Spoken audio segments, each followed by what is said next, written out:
Good afternoon, everybody, or good evening, or good morning, depending on where you're joining from. Thank you all so much for being at this session.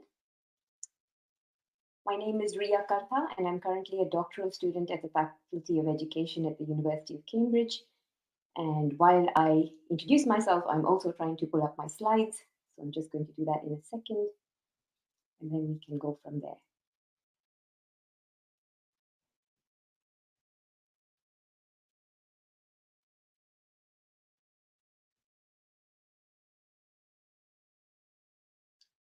Thank you all again so much for joining. I wish I could see everybody, but sadly I cannot. So I'm forced to only look at myself on screen, but please know that I'm saying hello. And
Hi, Riya. I don't think we can hear you. I think maybe there's some issue.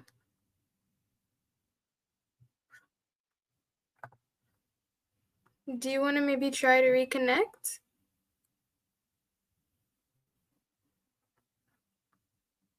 which is still the problem. Oh, they can't hear me again. Okay. Um, Still not audible. Oh, audible. Okay, great. Okay, thank you. I'm very happy to hear that I can be heard. Thank you for staying on and for being with me in my moment of crisis. I very much appreciate it. Um, so okay, so I don't. I'm just going to start from the beginning because I was trying to introduce myself when I'm guessing most people didn't hear that, so I'm just going to start from scratch. I'm Riya Kartha, and I'm currently a doctoral student at the Faculty of Education at the University of Cambridge. And my research focuses on human education, Daisaku Ikeda's human education, and Soka, or value creating education, which has its roots in Buddhist philosophy. And I'm especially interested in how teachers navigate their spirituality in their teaching practice. But I've entered into today's session as both a researcher and as someone who has recently published a book of poems.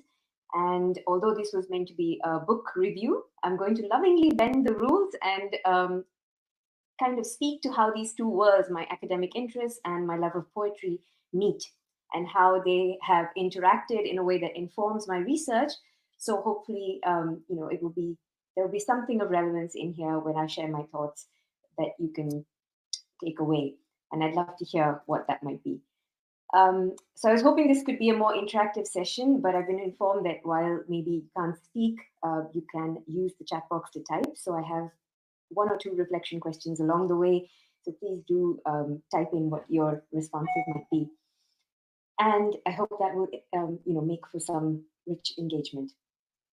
So the three words that I've used here, story, connection, and illumination, all speak to the ways in which poetry can be a powerful source of light. And I'm sure that we know that to be true in different ways, but we might still struggle to position and contextualize research poetry in research. So, my first question to everyone is, when did you meet your first poem? And what was it called? And perhaps you don't remember what, maybe it wasn't a poem, maybe it was a song, maybe it was a lullaby, maybe it was a rhyme, but anything in verse. So you can either write it down for yourself, you can type it in the chat, and I'd love to have a look at it later. But this is my first question to you. When did you meet your first poem? Just take a moment.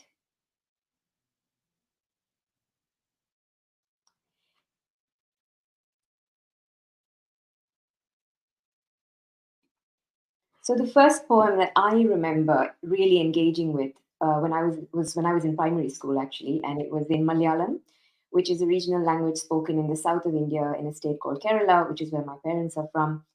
And you'd be forgiven for thinking it was a cheerful and happy poem, but it was actually very sad.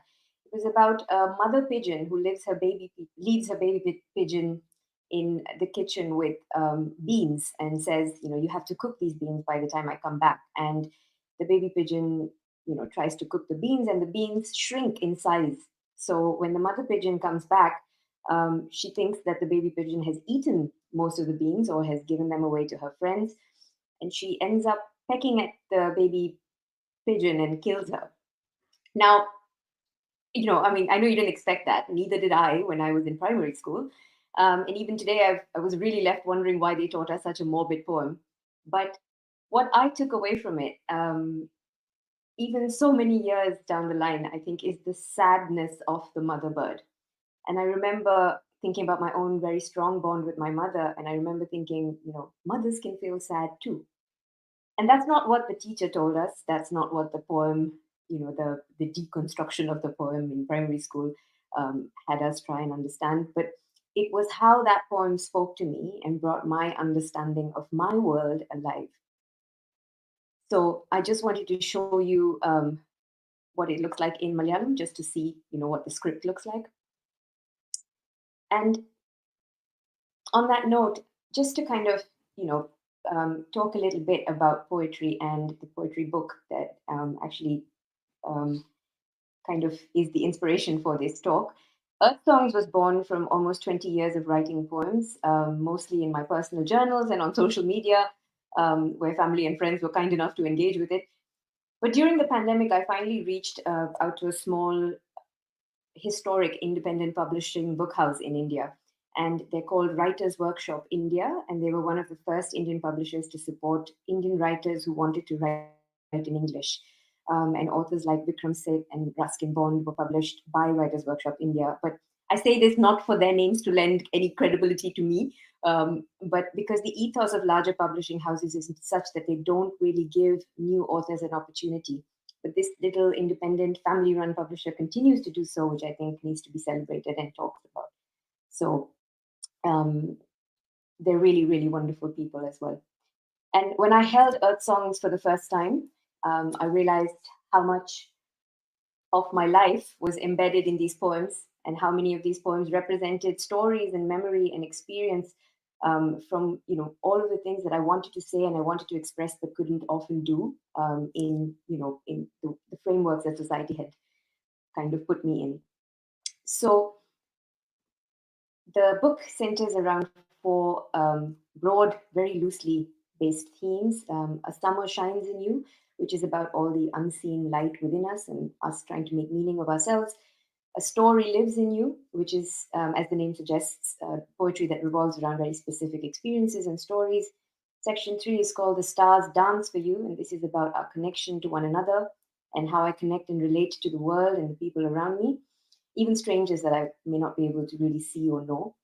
And finally, The Earth Sings for You, which is poem centered around the theme of nature and our connection to the planet at large. So at this stage, when I wrote this book and when it got published, I didn't really imagine that I would be able to use poetry in research and in my research specifically. But today I have a very different understanding and perspective, and that's what I hope to offer you today. So my next question to everybody is this: what are some barriers to the use of poetry as we know it today?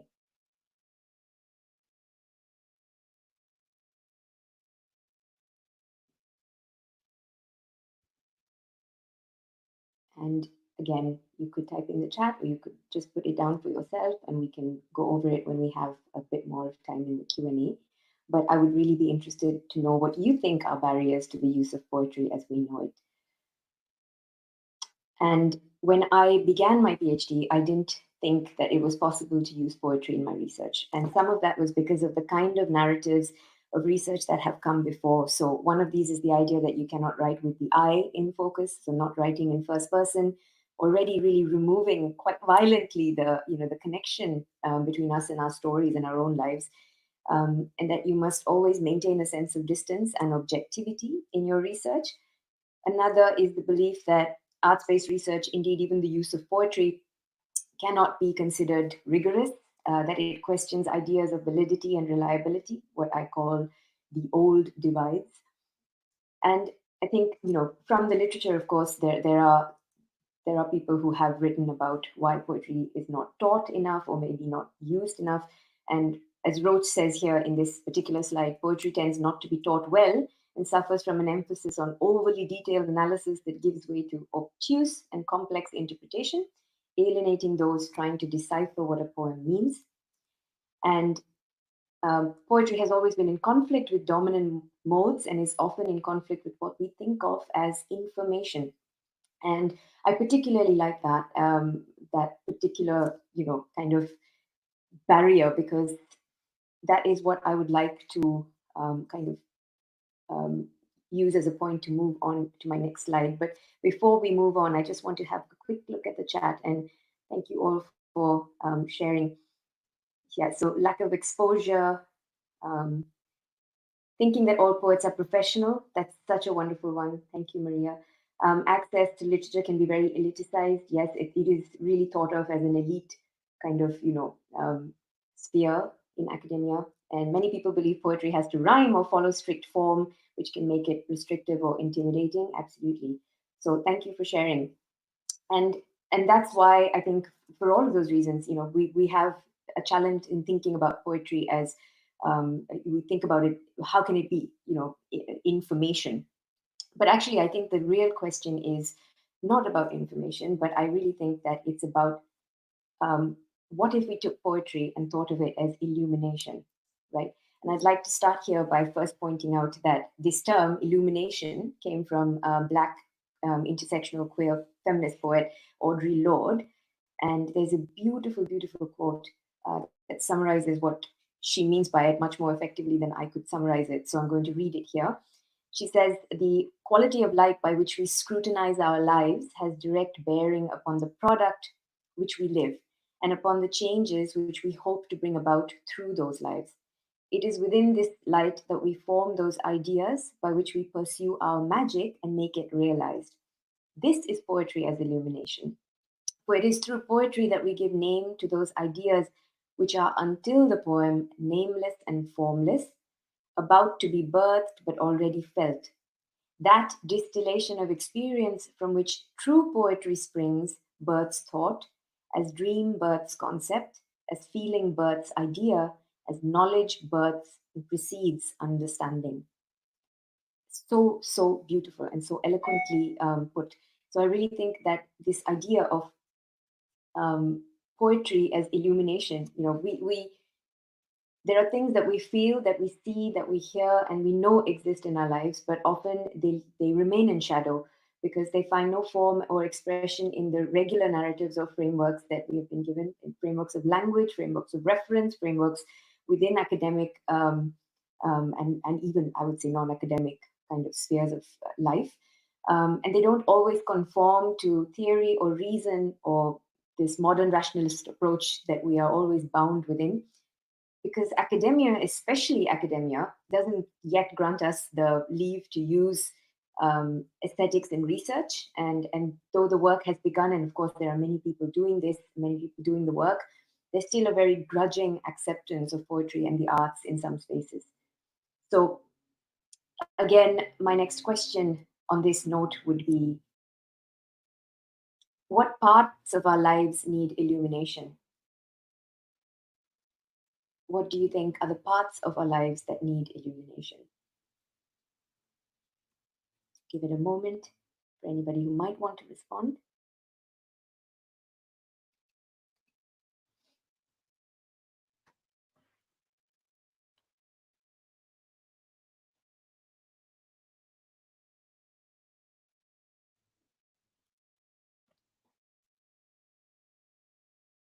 So, from my perspective, I think the answer to this question is really whatever parts of our lives are seeking connection, right? Connection with other people who might feel the same way or who might feel very differently. Even somebody who feels differently is, that is still a connection.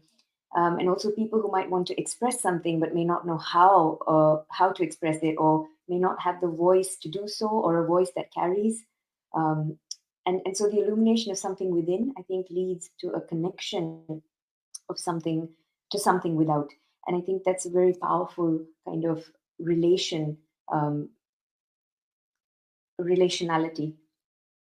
So, sorry, I'm also moving my slides as I speak, which sometimes makes me sound quite disjointed. But just moving to the idea again, so as illumination turns into connection, what does this actually mean? And I think to illustrate this, I'm going to use some examples. Now, these are poets that I deeply, deeply admire and love. All of them have touched my life in some way or the other. It is a happy coincidence that they're all not male at this point, but I also have very, very, have male poets who I really love, and it's not meant to be exclusionary in any way. But women, learn to swallow their silence for so long, and in swallowing that silence, there is a certain power that comes out, through words and through poetry when we write. And so I'd like to read two poems that speak to this connection and this idea of illumination and connection in a very visceral way. The first is, it's called Skin Again by Bell Hooks. It's actually a book that was published in 2017, and it was published as a children's book. But as you'll see that, it is something that we can all relate to at any age. Um, so I'm just going to read it out here. The skin I'm in is just a covering. It cannot tell my story. The skin I'm in is just a covering. If you want to know who I am, you have got to come inside and open your heart way wide. The skin I'm in looks good to me. It will let you know one small way to trace my identity. But then again, the skin I'm in will always be just a covering. It cannot tell my story. If you want to know who I am, you have got to come inside. Be with me inside the me of me, all made up of stories, present, past, future, some true to life, and others all fun and fantasy. All the ways I imagine me. You can find out about me, coming close and letting go of who you might think I am, before you come inside and let me be real and you become real to me. All real then. In that place where skin again is one small way to see me, but not real enough to be all the me of me or the you of you. For we are all inside, made up of real history, real dreams, and the stuff of all we hope for when we can all be real together on the inside.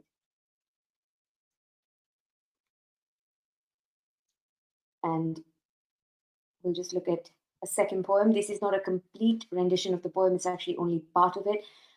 It's quite a long poem, and it's by Worcestershire, the British Somali poet. And it's, well, the poem speaks for itself. So, no one leaves home unless home is the mouth of a shark. You only run for the border when you see the whole city running as well. Your neighbor's running faster than you. The boy you went to school with, who kissed you dizzy behind the old tin factory, is holding a gun bigger than his body. You only leave home when home won't let you stay. No one would leave home unless home chased you, fire under feet, hot blood in your belly. It's not something you ever thought about doing, and so when you did, you carried the anthem under your breath, waiting until the airport toilet to tear up the passport and swallow each mouthful of paper, making it clear that you would not be going back. You have to understand no one puts their children in a boat unless the water is safer than the land.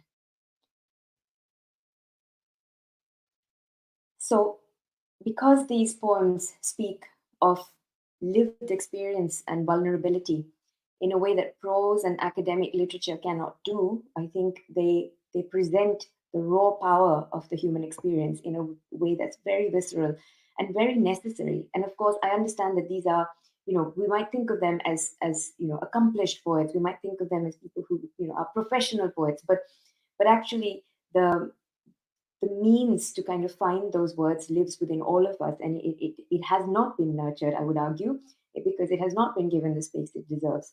So when we speak of the human experience, we cannot negate feeling, we cannot repress emotion, and all of these things are subjective, like emotion, feeling, lived experience. But in literature, we are fed the idea that we cannot be subjective because we have to maintain a sense of distance and speak to what we know to be certain. But I would argue that, for Hooks and Shire, who've written these poems, they know this to be certain, right? So while objectivity has its place in research and it's significant, very significant within the spaces in which it is necessary, it's not a one size blanket approach that fits everybody. Because in research where we are attempting to understand the whole human experience, when we refute connection in this way by limiting the entry of poetry or art into our work, we deny people the stories they tell of themselves. And this is so essential to their humanity and to ours to be able to listen to them. So when I tell a story of a person without their voice, I, as the researcher, am in effect saying, I'm the expert on your life and you are not, right? Whereas when we can see these from these poems that the only person who can be an expert on their life is the individual themselves. So I understand again that these are established authors and poets and they're not research participants, but I think we'd be surprised at what people can produce when they're given the chance to tell their stories. And hopefully I'll show you this a little further down. So one of the again, this particular slide is just speaking to what I just said, but our interactions with one another, particularly in the academic spaces we cohabit, do not lend themselves to expressing the whole human being through poetry and art. In learning to express ourselves and in encouraging others to express themselves through poetry, we seek out the wellsprings of our humanity, our connection with ourselves and those around us, as well as with the poetic spirit that is so intricately woven into nature and the rhythms of life and death.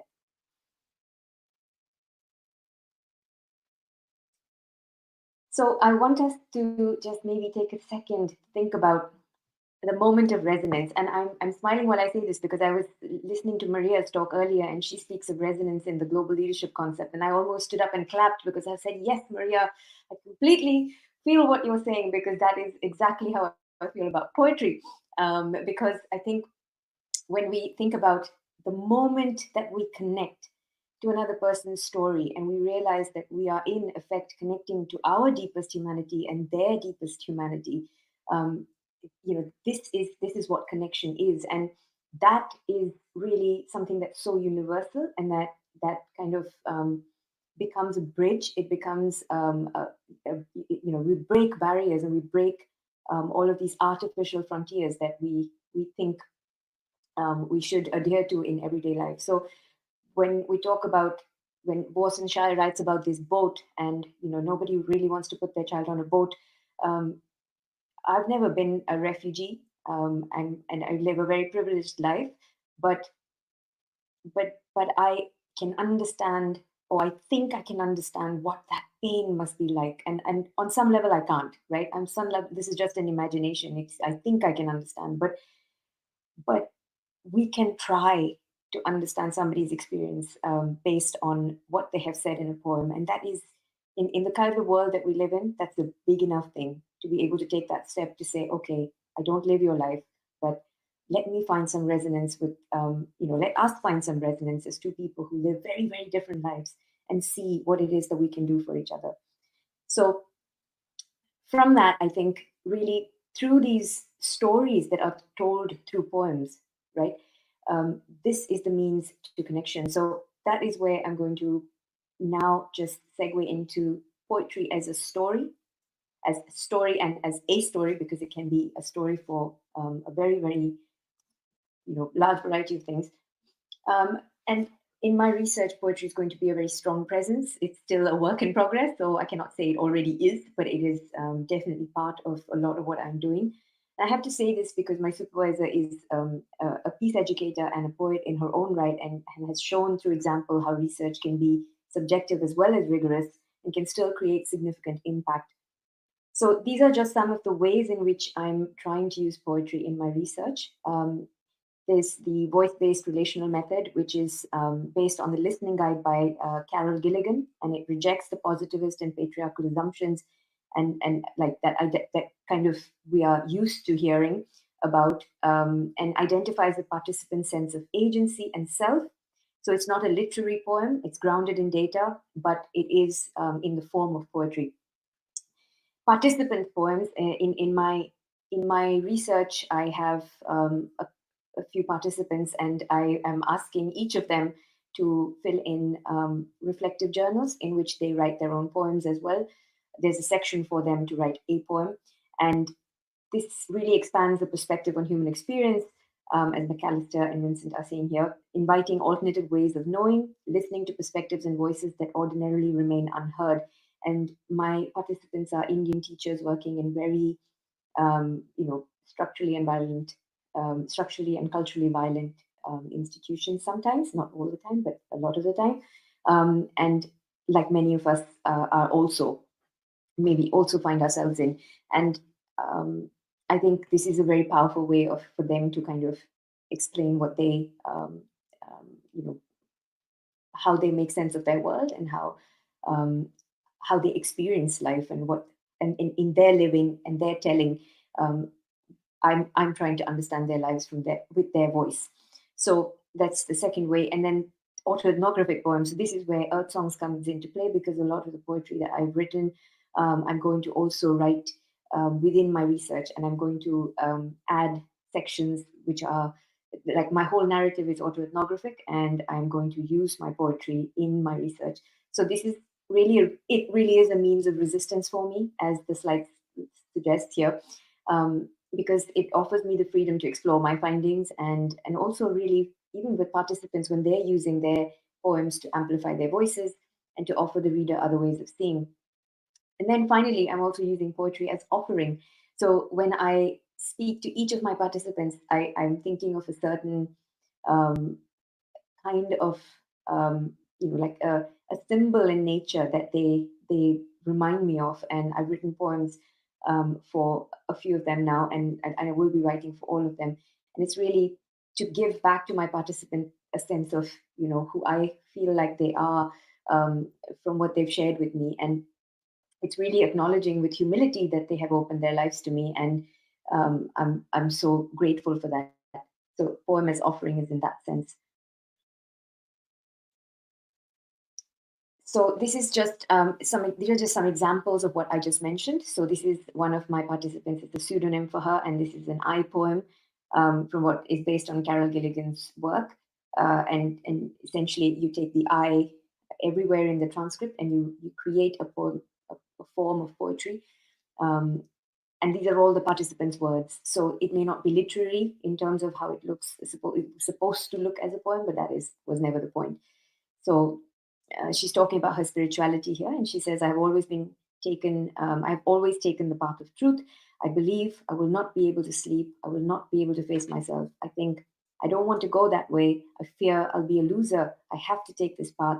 I was able to do the right thing. I feel proud. I wish. I think spirituality helps us look within when we are usually looking at others. I feel so happy. I'm happy with what I've done. And then this is a poem that the participant themselves has written in their reflective journal. I think it's very beautiful. Um, so she says, I'm part of this beautiful world. I am the opportunity I give myself. I am the book in which I aim to write beautiful stories. I am the author of my life. I am the ocean and the sparkling rivulet. I am myself in my world. I am life, with many blessings and gifts to unwrap with gratitude. And this was my offering to my participant. I thought of her as a river. My first participant was somebody who really kind of struck me as this really, like incredible force to reckon with, but also very gentle, very soft. And so I thought of her as a river. So I've written, this is a poem as an offering to her, and she will receive it, of course, but it will also be in the thesis. A lively river sings through rock and wood, fern and flower, searching, always searching for her river of truth as she winds through storm and winter, easing into gaping hollows wrought by darkness, sashaying, swirling, silently shimmering forward, always dancing on, a reminder that it is her softness that allows her to weave through stone. And this is a really gentle person facing really, really difficult challenges in her life, but really finding her way through. So that's how I thought of her. And then finally, from Earthsongs itself is a poem I wrote a long time ago. It's called The Gift because I've been a teacher for many years myself, and it's one of, like Maria said, I was very overcome when Maria was feeling overwhelmed, and I was feeling very overwhelmed in that session that she just beautiful session that she just gave, because it is really truly a privilege to be a teacher, and that's one thing I miss the most about being like doing research is when you're doing research is that you're not teaching as much when you're a doctoral student, and I really really do miss it. But this is a poem I I turn to quite a lot even today because it reminds me of um, the place from which I want to always teach, and it's called The Gift, and it says, to be a teacher is to be given a great gift, to be able to see into the eyes of a child, to be able to nurture a wisp of today and help it grow into the promise of tomorrow, and to believe with invincible conviction that the spirit in every child can gently stir awake, that every heart is capable of great wonder, that every day can be won with grace, forgiveness, laughter, and an unerring belief that every child lives with wings that lie in wait for an uplifting wind. And honestly, when I look back, it's actually my students who were the uplifting wind. I mean, they made a teacher of me, and I'm so grateful to each one of them for that. But yeah, this is just a poem from Earth Songs itself. So I want to come to the final section. Really, what I'm trying to say, I think here is through all of these slides and this entire session is really how can we view poetry as relationship between us and ourselves, which is really I think where it begins, and us and the other or the perceived other, who we think is the other person, maybe someone who is very different from us, and the world at large and nature and the planet. So how can poetry be a relationship, and can how can it mirror these relationships, and how can it teach us more about these relationships? This is what I want to continue to learn and understand through research, and also I really feel like this is something I really believe in. So I'd love to be able to see more research produced that places this kind of relationship in at the center and the heart of research as well, particularly qualitative research. So I think one of the other things that it does is that it really steers us away when we read poetry. We are steered away from like seeing the world in binaries because we understand that human experience is so rich and so varied that we cannot slot people into silos or categories or compartments based on what we think we know of them. And poetry is a great reminder of that.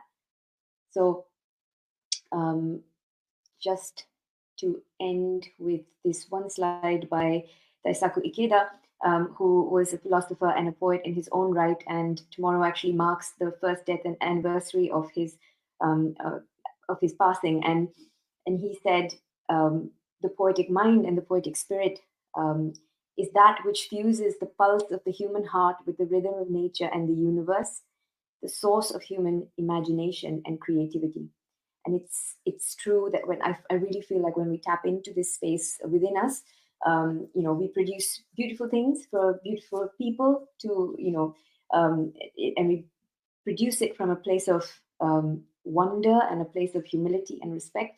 And I don't see any reason why this cannot be part of academic research. So on that note, I'm going to end, and I'm going to give you all great thanks for being part of this session.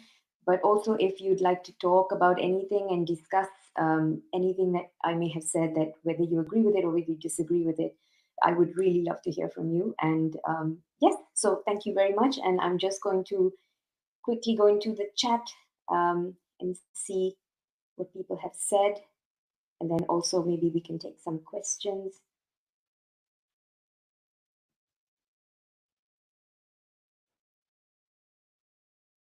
Thank you, Koichi. Koichi says, as teacher, I'm really interested in the potential of poetry to enhance literacy and critical thinking skills. By analyzing and interpreting poetic texts, students can develop a nuanced understanding of language, symbolism, and literary devices. Thank you so much. That is so relevant. And I think the more people that put that into perspective, not just in research but in classrooms. I think it teaches us to think differently, and that's also very enriching for the teacher as well. So I feel like I'm also developing these critical thinking and skills, and enhancing my own literacy, and in doing all of this work with poetry. So thank you for sharing that. And I have a question. The first question here is, if someone struggles to relate to poetry, what approaches might help them see its value in connecting to personal and universal stories? Thank you for that question, because sometimes when you're passionate about something, I think it's difficult to imagine what it might be on the other side, and I think that's the empathy that poetry actually provides us with. Um, but if someone struggles to relate to poetry, I think we don't have to. I'm talking about poetry here, but I don't think we have to limit. Art is not just poetry, is it? And we relate in different ways to the world through different kinds of art. So it could not be poetry; it could be something else. But where, in terms of what approaches might help people see the value of poetry, I think I would ask this question. What kind of poetry have you been introduced to? Right? If someone has not been introduced to the kind of poems that they can relate to, that's also a problem, which is why we sometimes go our whole lives thinking, I don't really like poetry, or I don't understand poetry. But there are as many kinds of poets and poems as there are people. So I think it's a question of trying to find the kind of poetry that might speak to them. And if it doesn't speak to them, there will be a different kind of art. There will be a different kind of way of seeing that does. So I don't know if I've answered that question in its entirety, but that's how I would think about it. Thank you for your question. Um, Koichi's question is oh, sorry, did I miss one? Okay, I'll go with the question that's been presented. So then I'll come back to Koichi's question. How can schools and educators make poetry feel more inclusive and approachable, especially for students who don't see their experiences represented in traditional poetic works? Again, thank you for this question. So this was a problem when I was growing up as well. I read a lot of books I grew up reading Enid Blyton quite a bit, and obviously the children were all white, and I know it's not poetry, but stay with me here. And they drank ginger ale, ginger beer, and had like Mallory Tars, they had midnight feasts. And I grew up in India and Saudi Arabia, so there was no way I was attending a midnight feast as a teenager, of, in any alternate universe. So um, when I grew up, I realized that I wasn't even aware that there were people writing for a brown person.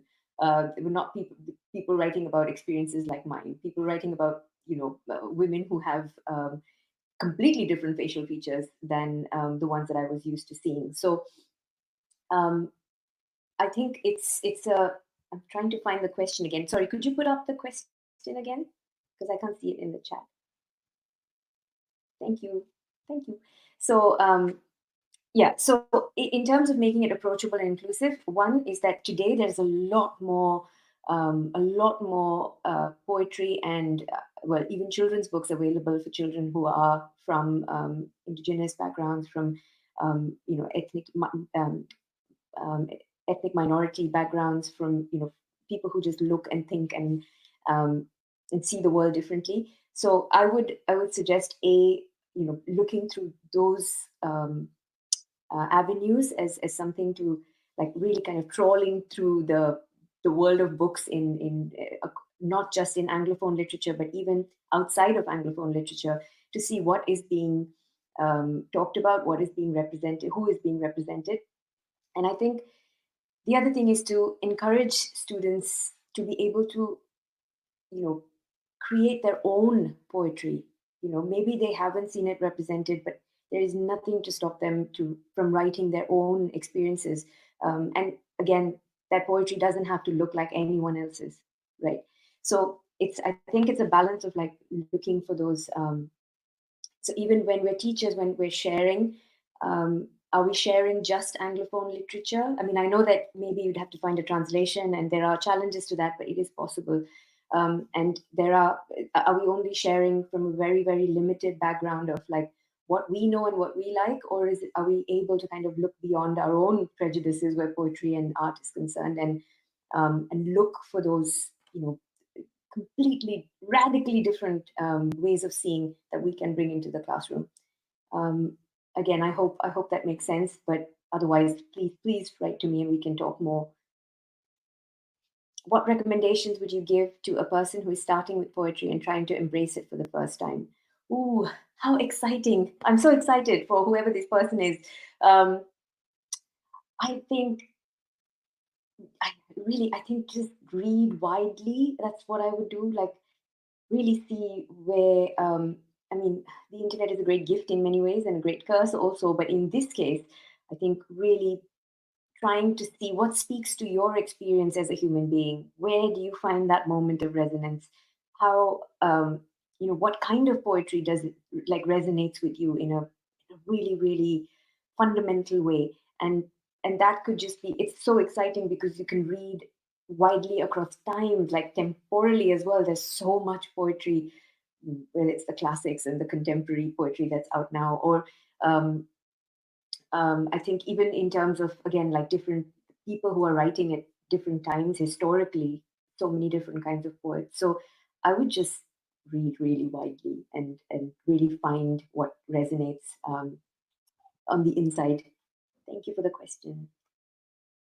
What role does poetry play in helping people process complex emotions like grief or hope, especially in today's turbulent world? What a beautiful question. I think poetry says things that, well, sometimes we say things through poetry that we can't ordinarily, or we feel like we can't ordinarily say to a person. So I usually, when I know someone who has lost a loved one quite recently, I don't know what to say to them. I struggle with the words because I know that I would like to be there for them, but I'm not, in terms of, maybe I'm not there physically. I live quite far away from my parents. Um, and my extended family.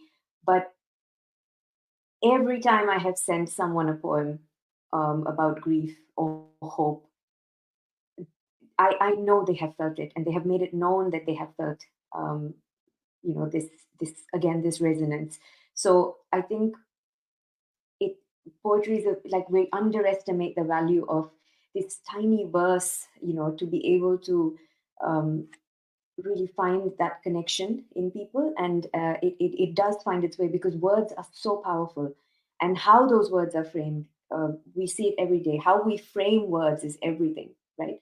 So I think if you know somebody who is struggling with grief and who needs to find hope, I would look for a poem that speaks to me, and I would send it to them and say, I may not have the right words for you right now, but this is what I'd like to say, and I'm with you, and I'm just sending you this in solidarity. So I think poetry has a huge role to play in this way. Thank you for your question. What are some books or readings that analyze and explain poetry in a way that have resonated with you? Ooh, that's a big one. I actually, so one of the books that I have quoted, like I've quoted here in the presentation, is called Sister Outsider by Audre Lorde. I would definitely look.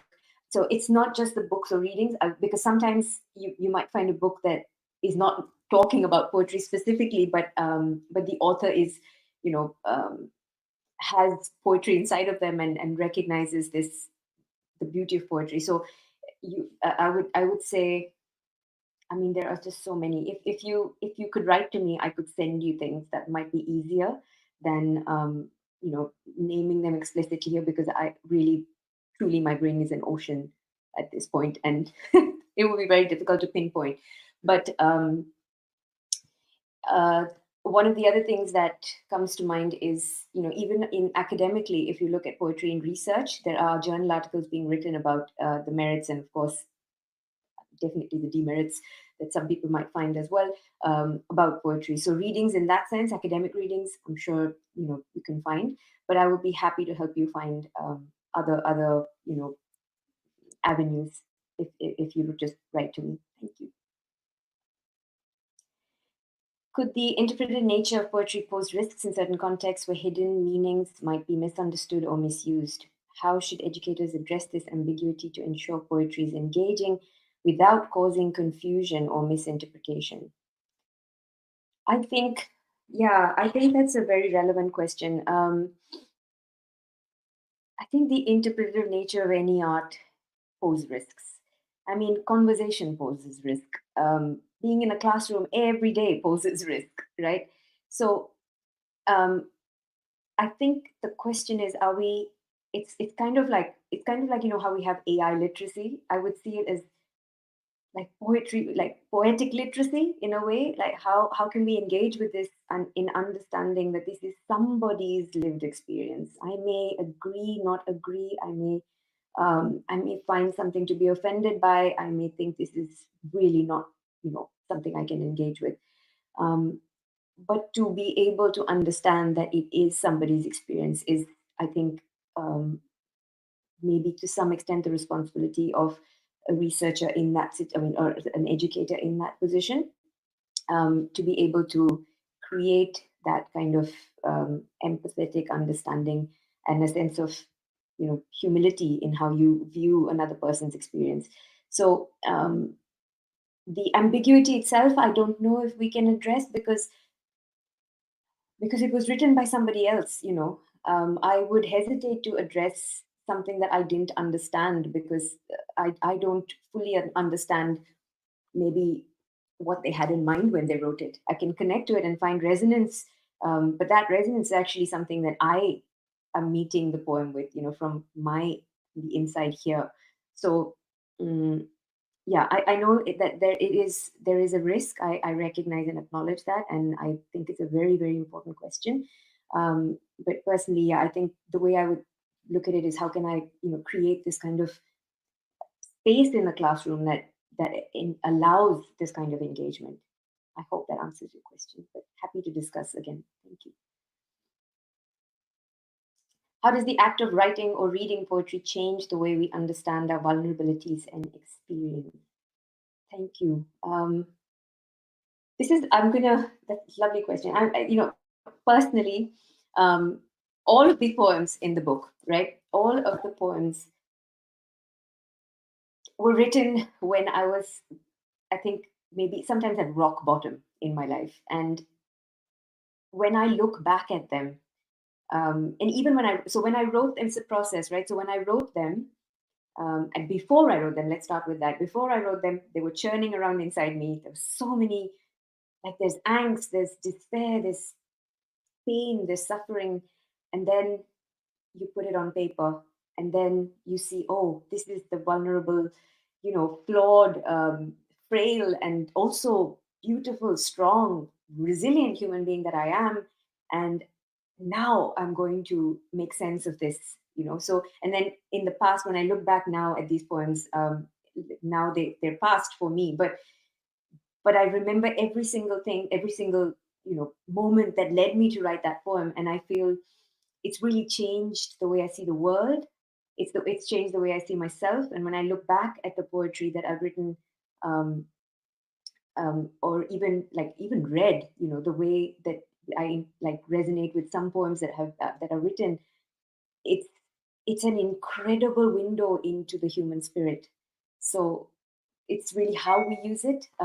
So like I think, how does the act change the way we understand our vulnerabilities and experience? I think that's for each person to decide, but that it does is irrefutable. And I think it's really for each person to make their own meaning of the experience of writing and reading poetry. But that was it for me. This was how it worked. Thank you for your question. Wow, thank you for engaging so beautifully and having these and asking me these incredible questions, so I can actually back up what it is I was saying. So I think that was our final question. Thank you so much. Um, and like I said, if you would like to engage, and if you would like to speak a bit more, then I would be very, very happy to have a chat on email. And yeah, I'm sorry, I'm just looking at the chat to see if anyone had any other anything else to say. Thank you, thank you. Oh, Samaila says, I'm a poet right from childhood. I can't find it, but I find it easy to sing, but I can't do it anymore. Oh, I'm so sorry. That sounds like a challenge. Yeah, I understand that because, you know, after I wrote this book, I haven't actually written a poem that I would like to see published. So, um, I think, yeah, like Koichi says, it's really having that urge to restart, maybe also. Um, and to find out why maybe nothing is resonating. What is it that's stopping? What is the barrier to the resonance as well? Um, what is stopping us as adults from doing things that we loved and we enjoyed? I think the question is also what are the barriers to that? And how can I, one by one, how can I break them down? But thank you for your question. Well, actually, comment, but thank you for sharing that with us from a really special place. Thank you very, very much, everybody. I feel like I've learned a lot from the questions, actually, more than anything else. So thank you for engaging. And yes, thank you. Thank you Thank very much. you so much, Riya. That was a wonderful session. It was amazing. I love poetry personally, so that was incredible. I'm so happy to hear that. Thank you for your help behind the scenes, Of both of course, you. Ursula as anytime, well. anytime. Well, I hope you have a good day, and I hope you've enjoyed ICT. I think this is like the last session of the day, Mhm. so I hope that you've enjoyed. Absolutely. Thank you so much. What an incredible thing you guys have put together. Thank you for Amazing. letting me Thank be you part so of it. much. Thank you so much. Yeah. Thank you.